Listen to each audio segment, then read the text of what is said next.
在高雄有一套全國獨有的行道樹起氣監測系統，工務局表示，講攏總有350台，透過監測器呢，這樹仔若陣起氣的角度超過2度，就會發出警報，隨派人去處理，效率閣真好。連日本也想要來學。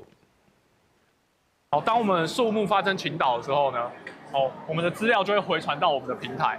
透過無形實際操作，甲大家了解高雄市這套全國獨有的行道樹氣道監測系統。因為山道里捌佇高雄掃倒2500叢的樹仔，市府開超過半個月時間才豆豆復原。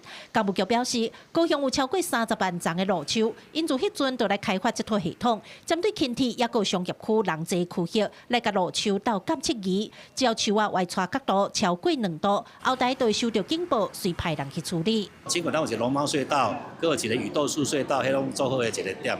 但是咱輕軌在走的時候，這樹仔袂當倒去啊，倒去了咱就毀去啊。所以我即馬甲這個300幾條樁樹仔，我整這個儀器，我知影講對樁樹仔到底會倒袂倒。我們會先檢查它的根系，那如果它有根系腐蝕，或者說它已經嚴重傾倒，那麼就做移除。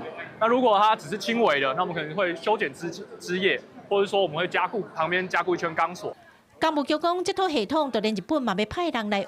以早樹仔倒去對通報到山走，上無愛幾半工，即擺可能2點鐘就會當排除。尤其透過監測儀，即時通報災情，就會當提早應變。高雄輕鐵最近就透過長期的監測，發現大順路附近列管的3樁大樹外出的角度愈來愈大。國際公司頭一擺主動來刷樹仔，確保輕鐵行駛的安全。之前颱風吹倒歪斜的雨豆樹較靠近輕軌軌道。經專家研判有影響營運的風險，目前經移植後已無存在傾倒風險的。透過監控路樹，確保民眾的生命財產安全，這套系統連續2年得到大眾的肯定。